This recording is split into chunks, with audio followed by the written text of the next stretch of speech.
오늘부터 다니엘서를 함께 살펴보고자 합니다. 다니엘서는 환상을 보여주는 예언서 가운데 매우 중요한 그러한 말씀입니다.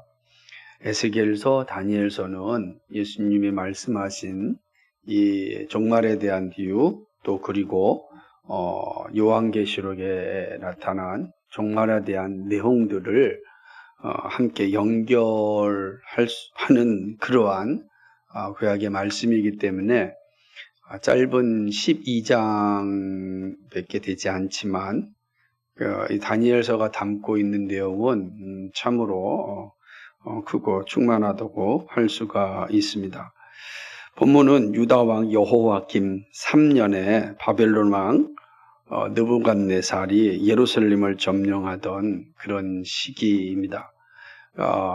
요 시기는 여호와김 3년이가 BC 한 607에서 6년 사이라고 이제 할 수가 있습니다. 이 다니엘서는 이때 유다의 예루살렘이 멸망하던 시점이었기 때문에 이스라엘의 역사에 있어서 가장 처참한 그러한 시기라고 할 수 있습니다.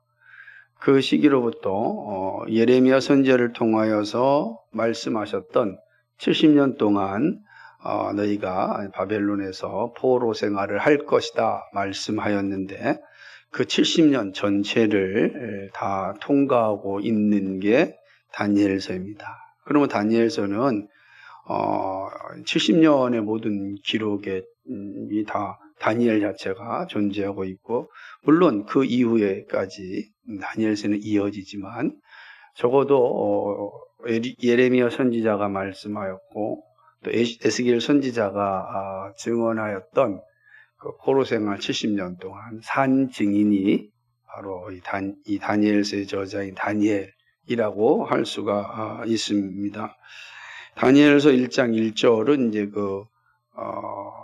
예루살렘이 함락하는 그 장면을 보여주고 있고, 9장 1절에서 3절은 이제 이스라엘이 바벨론으로부터 다시 회복되어 예루살렘으로 돌아오는 그런 시작을 보여줍니다. 그러니까 1장의 1절에서 9장 1절까지 보게 되면 70년의 세월이라 이렇게 볼 수가 있는 것입니다.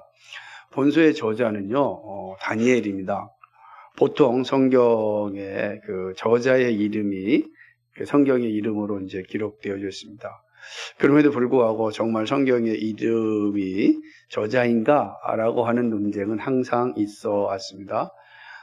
다니엘서는 그러나 다니엘 자신이 이 다니엘서의 저자임을 이 본문 곳곳에서 이제 말씀해 주고 있는 것을 보게 됩니다.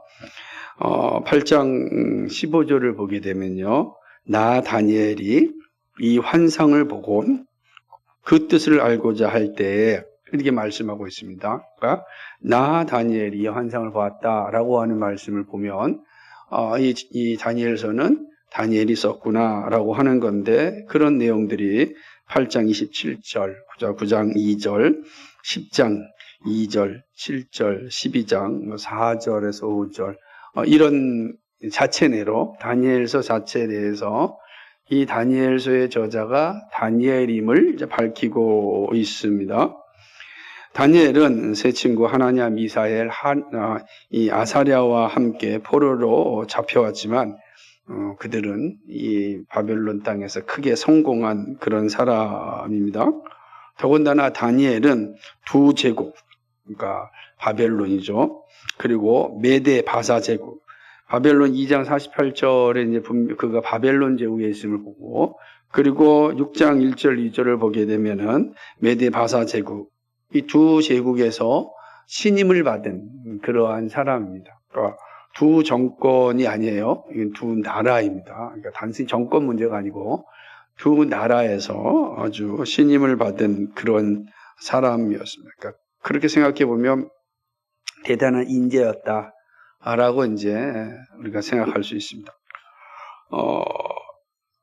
예수님도 이 다니엘서의 저자가 다니엘임을 이제 인정하십니다. 마태복음 24장 15절은 이제 종말에 관한 그런 말씀이지 않습니까? 그 말씀에 대해서 15절에서 이렇게 얘기합니다. 그러므로 너희가 선지자 다니엘이 말한 바 멸망에 가증한 것이 거룩한 곳에 선 것을 보거든, 이렇게 말씀하고 있거든요. 예수님은 다니엘을 누구라고 설명하냐면 선지자라.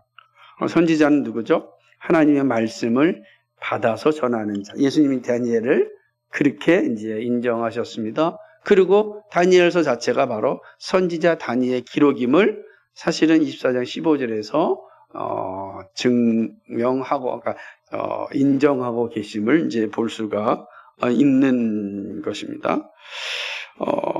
그러니까 이제 그렇게 보면 내적으로나 외적으로나 다 이제 다니엘서의 저자는 다니엘이구나라는 것을 이제 알 수 있습니다. 당시에 다니엘이 있었던 시대의 그 국제적 공용어, 오늘날 보통 공용어가 다 뭐죠? 영어를 보통 공용어라 그랬잖아요. 그래서 영어를 잘하는 사람은 세계적인 곳에 돌아다니고 뿐만 아니라 여러 가지 일도 잘할 수 있듯이, 이 당시의 공용어는 아람어였습니다. 아람어. 그 아람어가 이제 당시의 공용어였어요. 다니엘은 아람어로 기록되어진 그런 말씀이라고 할 수 있습니다. 다니엘은 바벨론이 유다를 무너뜨리던 1차 주전 605년 혹은 606년 요 사이에 이제 포로가 되었습니다. 그리고 에스겔은 2차 약 597년 또 590 요 경에 이제 2차적으로 포로로 잡혀오게 됩니다. 에스겔과 다니엘은 겹치게 되겠죠. 겹치는 시간이 있게 됩니다. 그런 이제 다니엘이 포로로 잡혀온 후에 이스라엘은 2차에 걸쳐 침략을 받습니다. 597년이고요. 에스겔이 포로로 잡혔던 시기라고 볼 수 있고, 586년에 이제 완전히 멸망하는. 그러니까 다니엘이 바벨론에서 뭘 보죠? 자기 조국이 완전히 그냥 이제 무너지는 것을 이제 보는 겁니다. 그 심정이 어떻겠습니까? 다 무너져 버렸다고 할 때 무슨 소망을 갖겠습니까? 이런 현실을 잘 인식하고 우리 본문을 이해해야 됩니다. 왜 우리나라가 그 친일파들이 많이 생겼습니까? 독립할 줄 독립이 될 줄 저는 몰랐기 때문에 친일파를 살았다라고 하는 그 내용들, 또 영화의 한 대사이기도 하지만 이제 사실은 그 매우 현실적인 그런 고민이고 또 결단이라고 할 수밖에 없는 것이죠. 그러니까 다니엘도 그런 상황이에요. 자기가 바벨론으로 잡혀왔는데 나라가 2차에 걸쳐서 완전히 이제 무너지는 것을 이제 목도하게 되는 것입니다. 그러나 다니엘은 고국을 떠나왔고 또 나라가 그렇게 망하는 상황 가운데서도 그의 믿음이 크게 흔들리지 않은 모습을 또 본문을 통해서 보여주고 있습니다. 왜냐하면 다니엘서 6장 10절 말씀을 보게 되면 그가 늘 예루살렘에서 했던 그 모습 그대로 성전을 향해서 또 기도하고 또 성전에 계신 하나님과 교제하는 그런 모습을 볼 수 있기 때문에 그렇습니다. 이게 이제 배경이라고 할 수 있다면, 다니엘서의 전체 주제는, 오늘 서론격이니까 다니엘서 전체 주제는 세상의 주권자는 하나님이고 마침내 하나님께서 그의 백성을 모으시고 통치하신다는 것을 말씀합니다. 이게 이제 본문 전체에 흐르는 내용인 겁니다. 지금 다니엘이 뭐로 잡혀왔어요? 바벨론의 포로가 되었어요. 바벨론에서 70년을 살아갑니다. 이방의 제국 안에서 이스라엘이 완전히 무너집니다. 그리고 자신은 거의 70년을 살아가는 삶을 살아갑니다. 그럼에도 불구하고 이 책의 주제가 뭐예요? 하나님의 완전한 통치를 이제 이야기하고 있다라고 하는 것입니다. 비록 이방 국가들의 지배가 주님이 재림하실 때까지 계속되겠지만 의의 왕인 그리스도가 오셔서 만국을 통치하신 것이다. 이것이 이제 다니엘서의 주제라고 할 수가 있는 거죠. 다니엘서 2장 35절 한번 읽어볼까요? 다니엘서 2장 35절 말씀을 한번 읽어보면은, 참, 있습니다. 같이 읽겠습니다. 시작. 그때에 새와 진흙과 녹과 은과 금이 다 부서져 여름 타작마당에 겨같이 되어 바람에 불려 간 곳이 없었고 우상을 친 돌은 태산을 이루어 온 세계에 가득하였나이다. 아멘. 물론 이 장면이 살펴보겠지만은 여기는 모든 제국들이 다 제국을 지배하며 살겠지만 그러나 모든 제국이 한 돌에 의하여 다 무너질 것이다 라고 하는 걸 보여주는 겁니다.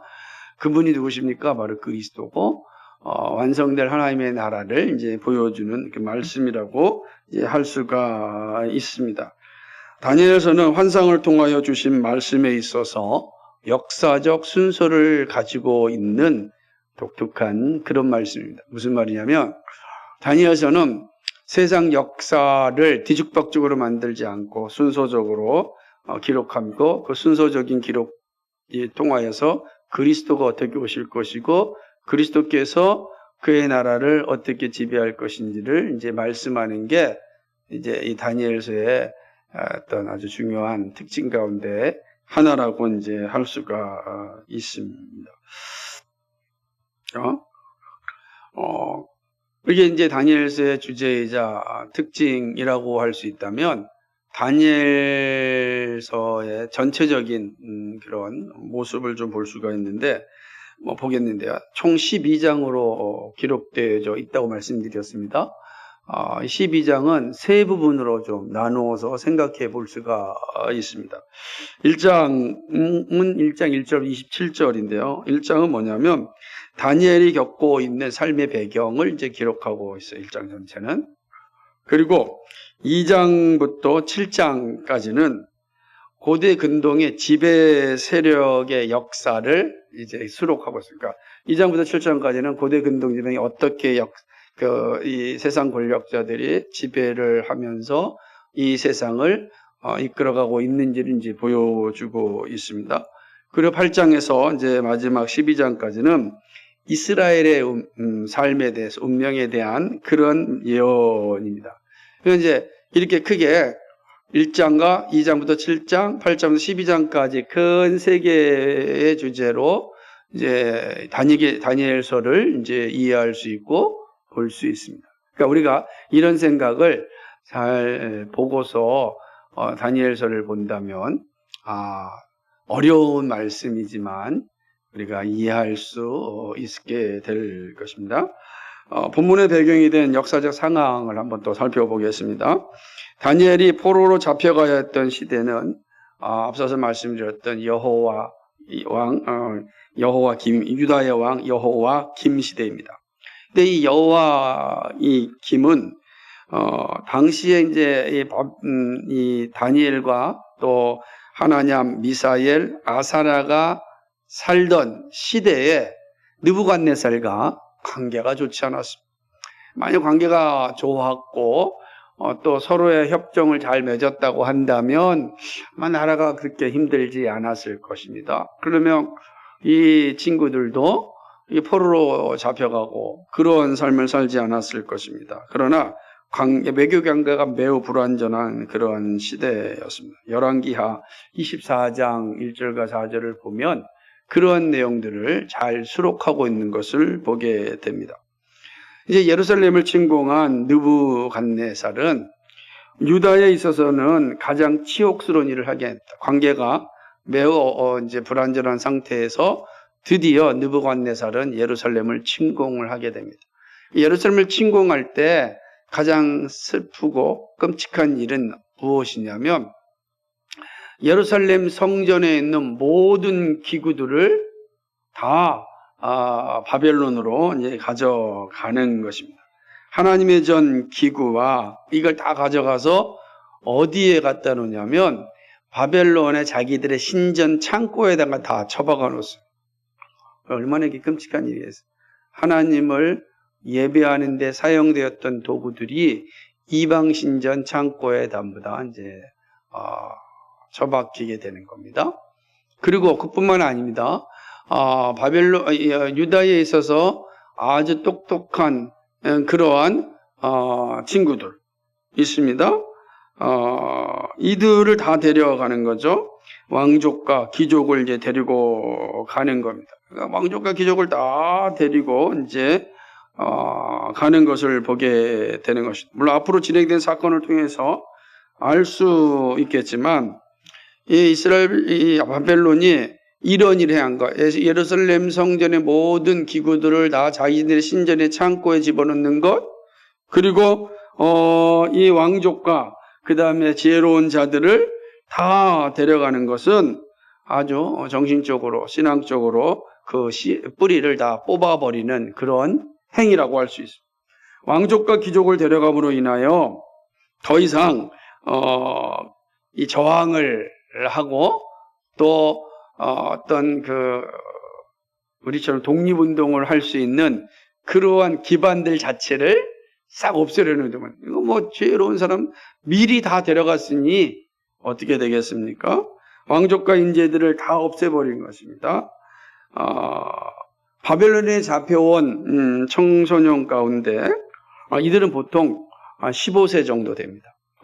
15세니까 요때 이제 아주 그냥 용모가 아주 좋고 또 건강하고 흠이 없으니까 건강하고 아주 지혜와 지식이 아주 충만한 똑똑한 이 젊은 그러니까 청소년들을 싹 데려가는 것입니다.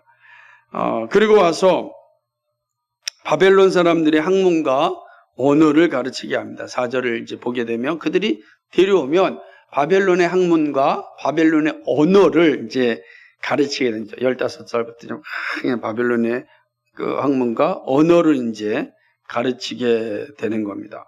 학문과 언어는 사람의 본질을 바꾸는 일을 합니다. 되게 중요한 겁니다. 예를 들자면 이렇습니다. 제가 이제 영어 가르칠 때 이 말을 정말 많이 하는데 잘 이해하는 사람들도 있지만 또 이해 못하는 사람들 많이 있는데 우리나라의 언어 구조는 토시 언어입니다. 그래서 독특한 구조로 되어져 있습니다. 그래서 글의 순서가 변해도 토시에 따라 다 이해가 되고 어디에 있든지 간에 주어는 주어고 목적어는 목적어 동사는 동사가 됩니다. 예를 들어죠. 나는 너를 사랑한다. 그죠? 분명하죠. 사랑한다. 나는 너를. 이렇게 할 수 있죠. 너를 사랑한다. 나는. 순서가 다 바뀌었어도 우리는 무엇이 주어고 동사고 목적이 다 변해. 그리고 말도 통해요. 그죠? 다 뒤죽박죽돼 있어도 왜? 우리나라 언어는 다 토시 언어입니다. 그래서 우리가 말할 때 막 뒤죽박죽 이야기를 해도 다 알아들어요. 막 뒤죽박죽. 글을 쓸 때도 뒤죽박죽 써도 문제가 없는 거예요. 그렇게 되어져 있습니다. 그런데 이렇게 한국에서 오랫동안 살던 사람이 이제 어릴 적부터 미국을 갔습니다. 영어권을 가서 이제 영어를 배우게 됩니다. 근데 영어는 논리 언어입니다. 정확하게 논리적으로 되어 있기 때문에 그 순서가 바뀌면 정말 어렵습니다. 이해를 못하는 거죠. I love you. 이게 정확한 겁니다. 주어가 앞에 있고 아가 동사에 있고 목적어가 나오는 거예요. 반드시 앞에 있는 게 주어가 되는 겁니다. 동사 앞에 주어가 있어야 돼요. 근데 you love me.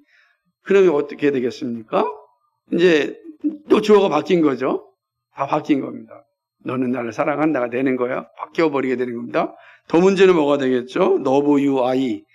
이거 어떻게 말해야 되겠습니까? love you, I를 어떻게, 이게 말이 안 되는 겁니다. 그래서 영어 같은 거는 이 논리적인 거예요. 막 뒤죽박죽 쓰면은 말이 안 되거나 이 주어나 이 동사나 목적어 자체가 다 달라지기 때문에 이제 내가 말하고자 하는 것이 제대로 전달되지 않는 거죠.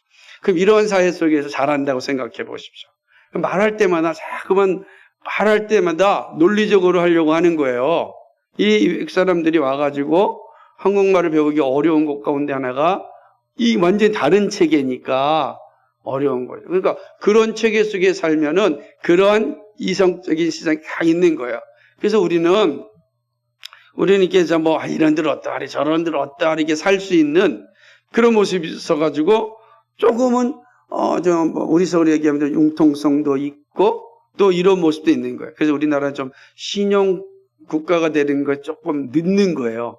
조금 그런데 서구는 이게 명확하잖아요. 언어 자체가 논리적이니까, 사고 자체가 논리적이고, 삶 자체가 논리적이니까, 신형사회를 만드는데 아주 빨리 이제 이루어지게 되는 그런 요소도 있는 거죠. 완전히 다른 겁니다. 그러면 사람 자체가 이제 달라지게 되는 겁니다. 그러니까 지금 바벨론이 한 일이 뭐냐면, 이 히브리적 사고를 확 바뀌어가지고, 이제는 바벨론식 사고로 바꾸는 일을 하는 겁니다. 거기에다가 언어만 바꾸는 것이 아니라 학문 교육을 하잖아요. 이 학문 교육을 할 때 여러 가지 학문 교육을 하겠지만 특별히 뭘로 하겠습니까? 역사 교육이 반드시. 그러니까 그 어린 나이부터 역사 교육을 주입시켜가지고 자기의 정체성을 흔들어 놓는 거죠.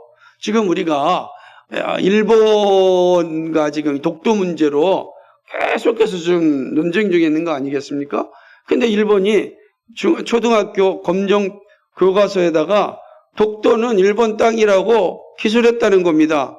그러면 그 아이들이 자라서 20년, 30년이 된다면 어떻게 되겠어요? 완전히 역사가 정체성이 바뀌어버리게 되는 겁니다. 마찬가지죠. 우리도 독도가 우리 땅이라고 하는 것은 우리가 끊임없이 역사적으로 공부했기 때문에 그런 거예요. 우리가 공부하지 않았으면은 독도가 우리 땅이라고 우리가 인식을 갖지 못하고 그래서 독도가 일본 땅이라고 하는 것에 대하여 우리가 싸우는 겁니다. 그렇게 되는 겁니다. 지금은 잘 안 불려지지만 저희 그 고등학교 선배가 이제 부른 독도는 우리 땅이라고 하는 그 노래가 있습니다. 저랑 제가 썼던 교실에 그게 있었던 것 같아요. 그래서 독도는 우리 땅 되게 이제 재밌는 노래인데, 우리 그런 거 부르고 막 독도는 우리 땅, 세종실록 길지 몇 페이지 막 그러는 거예요. 우리가 막 이제 들으면서 우리가 역사적 정체성을 우리가 가지게 된 겁니다. 그러다 보니까 이 정체성을 흔드는 이야기에 대해서 우리가 저항하잖아요. 막 싸우잖아요. 거꾸로 일본 친구들이 이제 초등학교 때부터 그 역사적 정체성을 가지고 자라면 이제 향후 20, 30년 되면 어떻게 되겠습니까? 사립교과서가 아닙니다. 검정교과서라는 건 이제 공인으로 다 쓴다는 겁니다. 그럼 이제 20년 돼서 그 친구들 20대가 됐을 때 독도가 왜 한국 땅이냐? 말도 안 되는 소리 하지 말라. 그럼 뭐가 되는 거예요? 역사 전쟁이 되는 거예요. 역사 전쟁이라고 하는 건 무섭습니다. 그거는 물리적 전쟁으로 발전할 수 있기 때문에 그렇습니다. 그러니까 지금 바벨론의 이 사람들이 하는 일 가운데 하나가 이런 거예요. 그러니까 왕족들, 귀족들, 똑똑한 청소년들을 데려와서 언어를 바꿔버리고 인식 자체를 바꿔버리고 역사적 정체성도 다 바꾸는 일을 하는 겁니다. 그것도 3년 동안 아주 그냥 집중적으로 하는 거예요. 물론 3년 가지고 바뀌겠나? 근데 그거 정말 무섭습니다. 왜냐하면 지금 상황이 어떤 상황이야? 앞이 보이지 않는 상황이란 말이에요. 포로 상황이니까. 거기서 집중적으로 이 교육을 하게 됩니다. 한 번만 3년으로 끝나는 건 아니겠죠. 그들이 계속해서 인재로 사용돼야 되니까 이 일들을 하게 되는 것입니다. 또한 왕이 지정하여 그들에게 왕의 음식과 포도주를 날마다 마실 수 있게 합니다. 포로로 잡혀왔는데 왕이 먹는 음식을 먹어요. 이거 진짜 대단한 거 아니겠습니까? 몇 년 동안요? 3년 동안 먹습니다. 엄청난 일들이 이 청소년들한테 일어나고 있는 것입니다. 이런 모습들 가운데 이제 이들이 이제 내몰린 거죠. 그러면 내 친구만 있는 건 아니잖아요. 그죠? 지금 데려온 사람이 얼마나 많겠어요? 그 많은 청소년들에게 지금 이제 이런 교육을 다 주입시켰고 또 왕의 진미를 먹게 함으로 완전히 바벨론화 시키는 겁니다. 근데 여기에 이제 가장 절정적인 건 뭐냐면 일본이 우리나라에게 했던 건 있습니다. 창씨개명이라는 거요. 이름을 바꾸는 겁니다. 창씨개명을 하게 되는 겁니다. 이름을 바꾸는 거죠. 이름을 다 바꿔서 이제 내 이름이 이제 일본식으로 불려진다고 생각해 보십시오. 근데 마찬가지야 지금. 그런 이름이 바꾸는데 그 이름이 어떻게 바뀌었습니까? 다니엘은 뭐라 그랬습니까? 다니엘은요 벨드사살로 바뀌었어요. 근데 다니엘은 원래 뜻이 뭐냐면 하나님은 나의 재판이십니다 라는 뜻이에요. 근데 벨드사살은 벨이여 그의 생명을 보존하소서라고 하는 이름을 가졌어요. 완전히 이제 이름이 바뀌는 거예요. 이렇게 되는 겁니다. 또 뭐죠? 미사엘은 하나님 같은 분 누구인가? 라고 엘자가 하나니까 그렇게 그 이름의 뜻이었는데 바뀐 이름 메삭은 뭐냐면 이렇게 된 겁니다. 그러니까 아쿠가 뭐냐면 수메르의 이 달신인데 아쿠 같은 자 누구인가 이렇게 이야기하는 것입니다. 하나냐는 하나님은 은혜로우시다라고 하는 뜻인데 그의 이름 사드락은 아쿠의 명령이라고 하는 단어를 갖는 겁니다. 아까 아쿠는 수메르의 달신이라고 그랬잖아요. 그 얘기합니다. 아사랴는 여호와께서 도우셨다라고 하는 이름을 가지고 있는데 그의 이름 아벳느고는 바벨론의 신 느고의 종입니다. 이런 이게 완전히 여호와께 나를 도우셨다 그랬는데 나는 바벨론의 신 느고의 종입니다 라는 이름이 창시계명이 돼버린. 그럼 보세요. 언어도 바뀌었죠. 그리고 정체성도 바뀌었죠. 역사적 정체도 바뀌었죠. 창시계명까지 일어나 이름까지 다 바뀌어버렸습니다. 이 사람은 유다 사람임 이스라엘 사람입니까? 바벨론 사람입니까? 어떻게 보세요? 이 사람은 바벨론 사람이에요? 아니면 이스라엘 사람이에요? 이게 참 이제 문제가 되는 거죠. 그러니까 1장 1절 7절에서는 아주 철저한 개조가 되고 있는 그런 모습을 이제 보여주고 있습니다. 바뀌지 않으면 안 되게끔 아주 사방으로 우겨싸서 이 젊은 그것도 15살 전후들은 청소년들이에요. 그러니까 완전하게 자기 정책이 세워지기 전에 완벽하게 이제 이들을 세워가는 모습이라고 좀 할 수가 있습니다. 다니엘서는 이러한 상황 가운데 주어진 말씀입니다. 그래서 이거 다니엘서의 주제가 뭐라 그랬습니까? 이방이 통치하는 것 같지만 마침내 하나님께서 승리자가 되신다. 하나님이 이 모든 통치의 주권자이시다 라는 사실을 말씀한다고 하였습니다. 그러니까 우리가 이 상황만 봐도 이게 70년 동안 이루어진다고 본다면 여기에 무슨 소망이 있겠습니까? 정말 이들은 벨드사살이라는 이름으로 이야기하고 또 사드락, 메삭, 아벳느고라고 하는 이름을 이제 쓰는 게 자연스러운 현실이 되어지는 거죠. 그러면 그들의 언어가 바뀌고 정체성이 바뀌었으니 점점점 하나님의 선택된 백성이라는 인식이 사라지는 거죠. 점점 사라지는 겁니다. 그러면서 바벨론화 되는 거예요. 바벨론화 되고 바벨론의 신을 섬기는 사람으로 가게 되는 것이죠.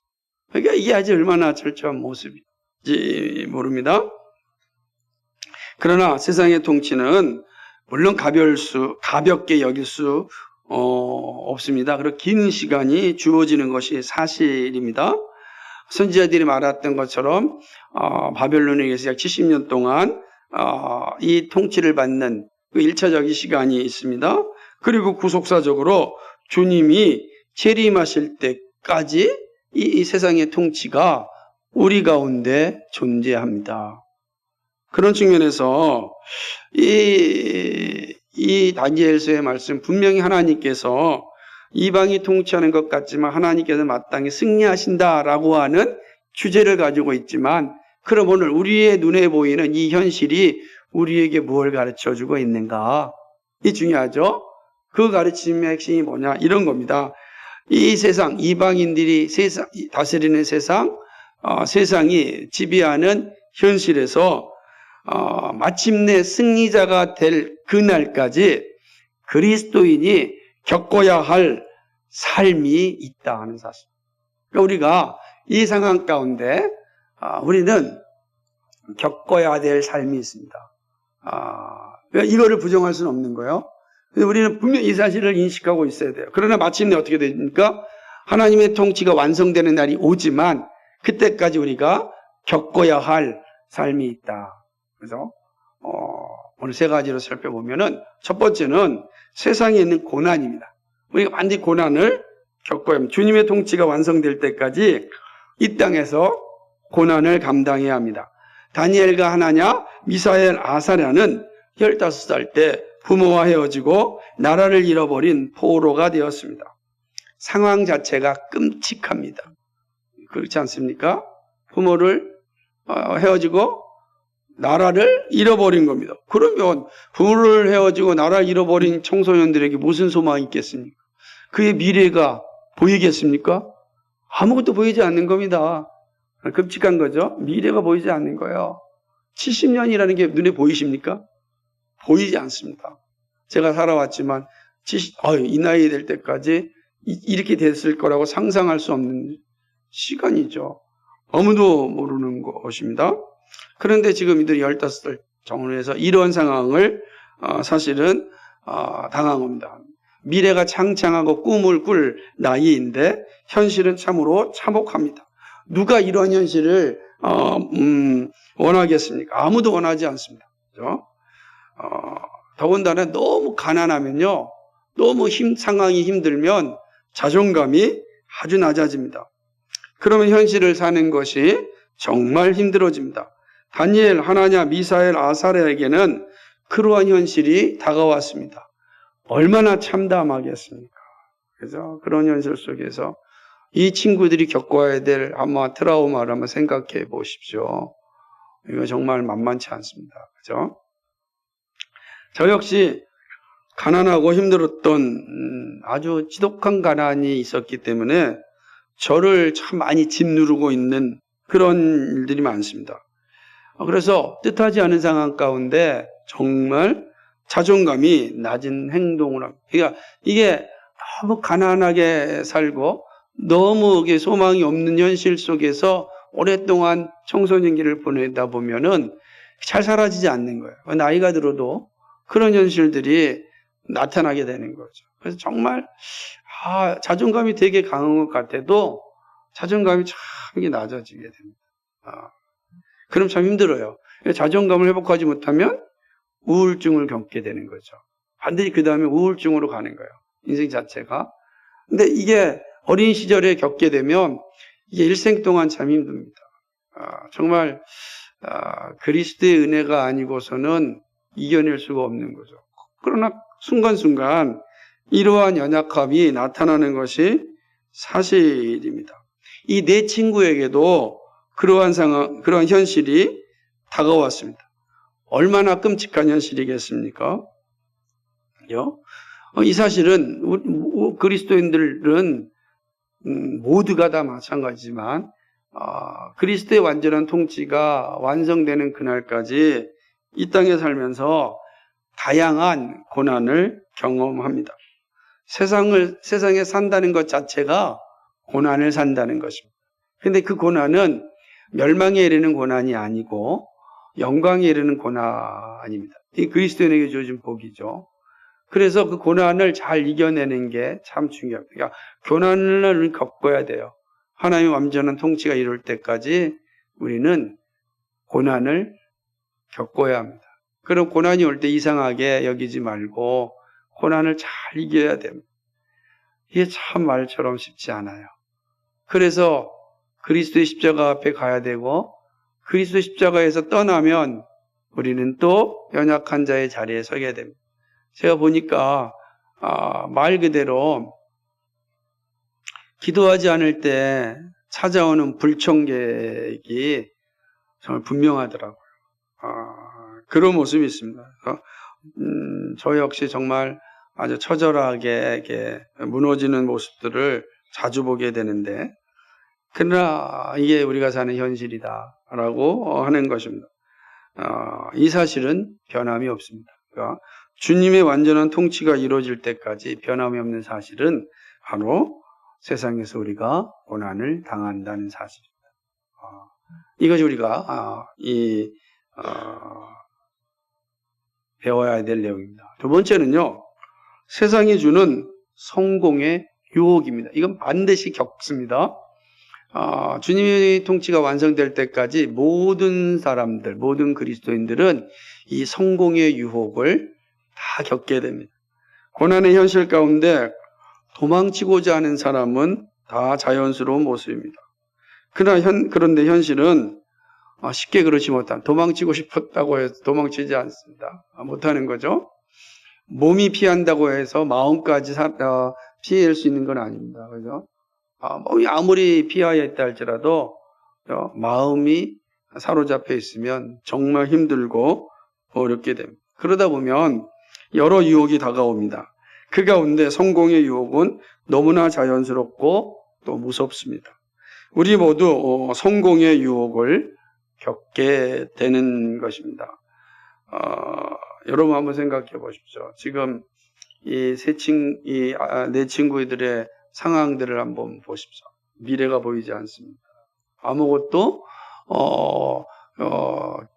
꿈을 가질 수 없는 그런 현실이 다가왔습니다.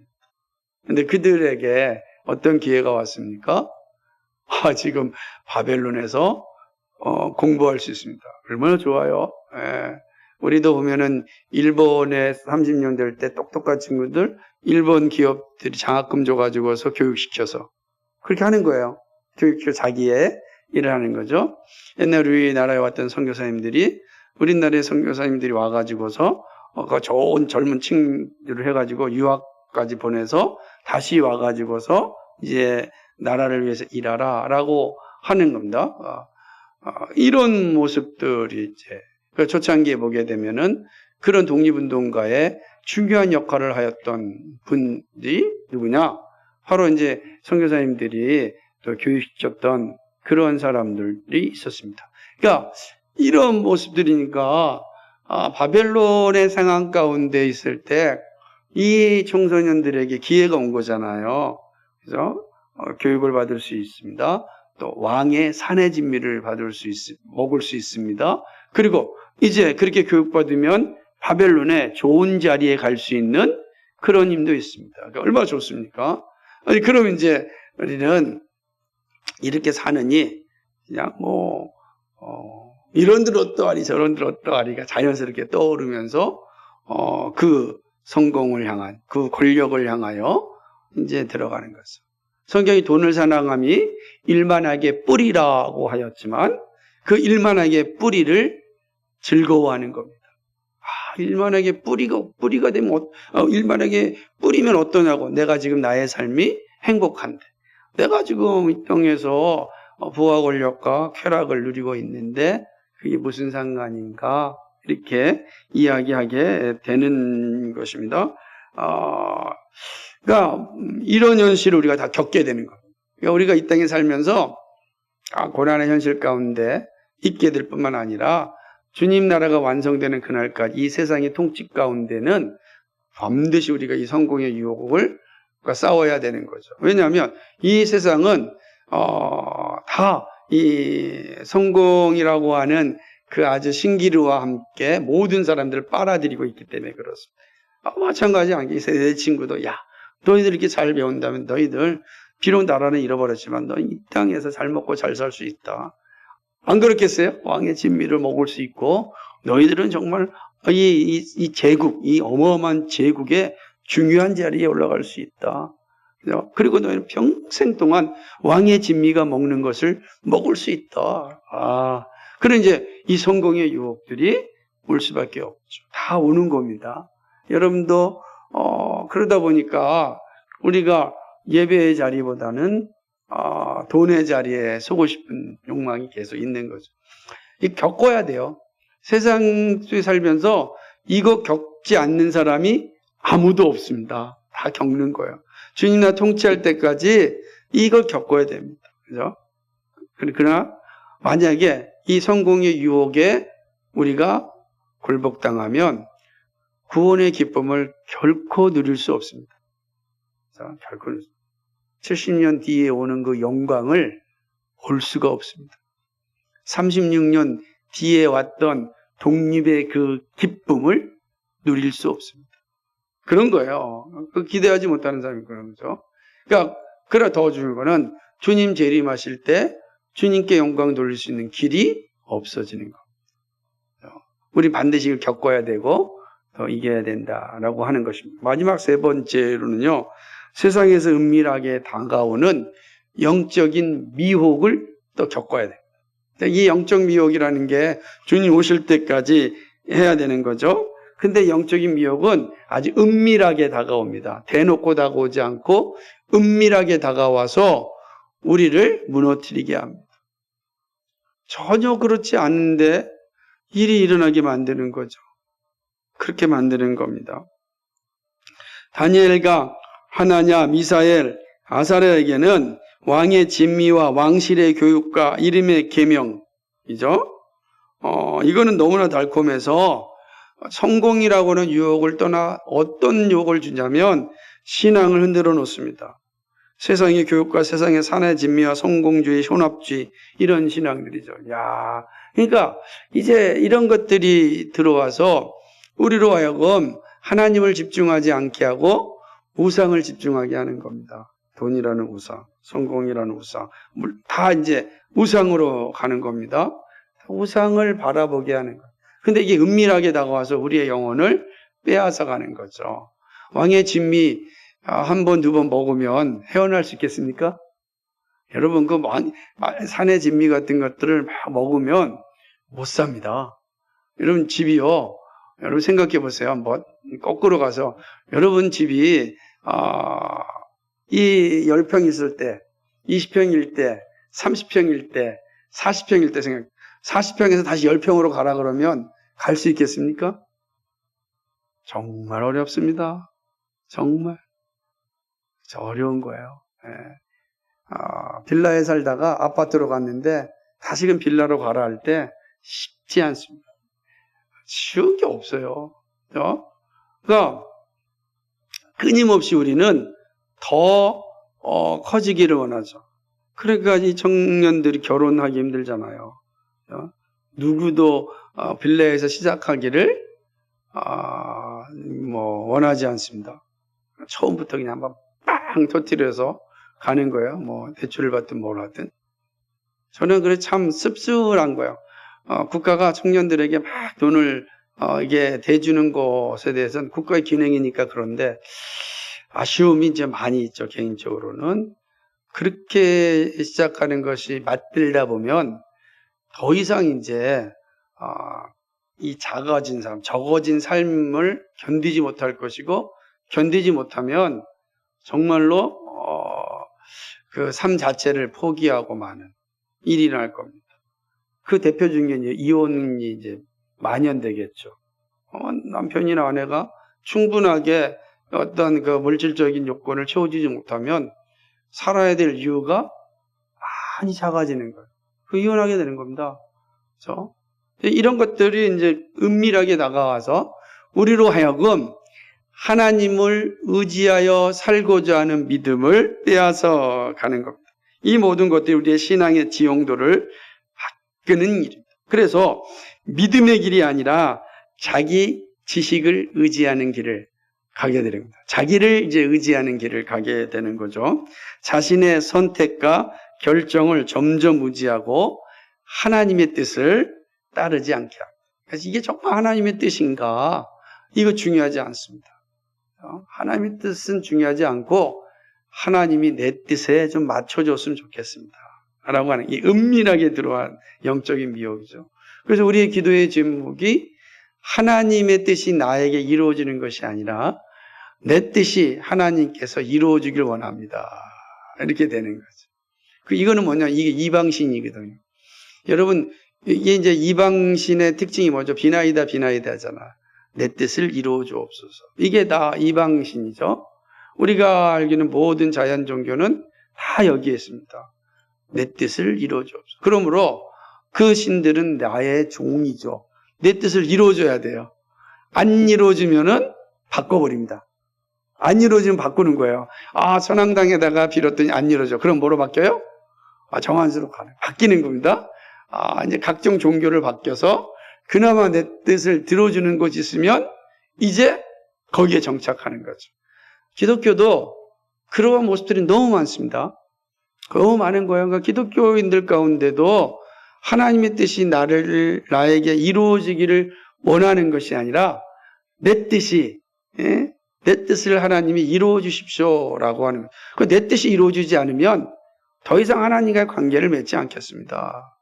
라고 하는 거죠. 이것이 바로 은밀하게 다가오는 영적 미혹. 근데 이것은 이미 이러한 맛에 길들여지면 헤어나지 못하는 겁니다. 맛에 길들여지면 그렇습니다. 그러나 여러분 기억할 게 있습니다.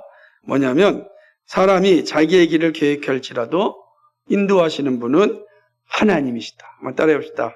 사람이 자기의 길을 계획할지라도 인도하시는 분은 하나님이십니다. 여러분 이 사실을 잊지 마십시오. 이 사실만 명확히 한다면 사실은 우리를 하나님께 의지하며 살아갈 수가 있게 되는 것입니다. 우리가 살펴보았던 것처럼 다니엘, 하나냐, 미사엘, 아사랴는 참으로 끔찍한 상황과 환경 가운데 처하여 있고 달콤한 유혹 가운데 있게 되고 영적인 이제 이 미혹 가운데 있게 됩니다. 그들의 이름이 바뀌었잖아요.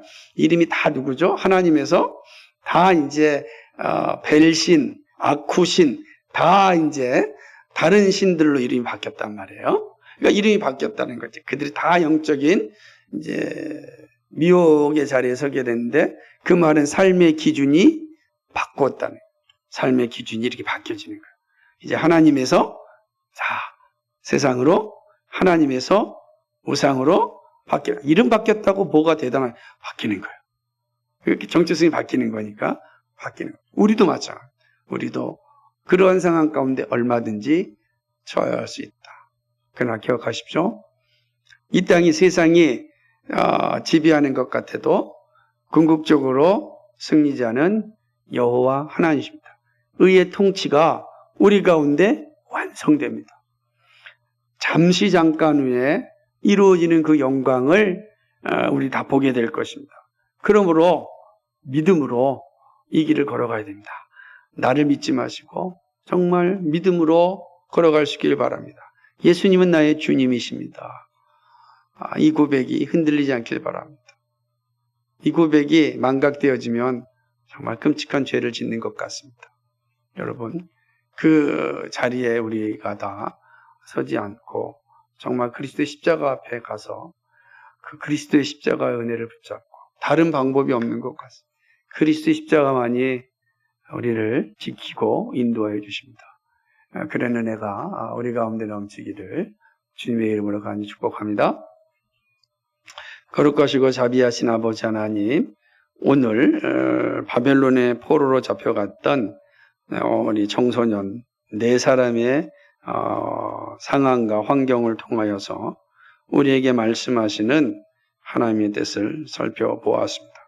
앞으로 이 4사람이 겪어야 되는 삶의 현장, 그리고 이들에게 나타나 말씀하시는 하나님의 그 뜻을 살피므로 주님 오셔서 완성될 그 나라에까지 가야 되는 여정 가운데 어떻게 믿음의 길을 갈 수 있을지 함께 살펴보고 은혜의 자리에 서고자 합니다.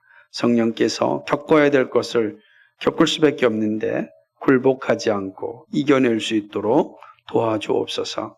그리하 마침내 의의 왕이 통치하는 그 영광을 보게 하여 주옵소서.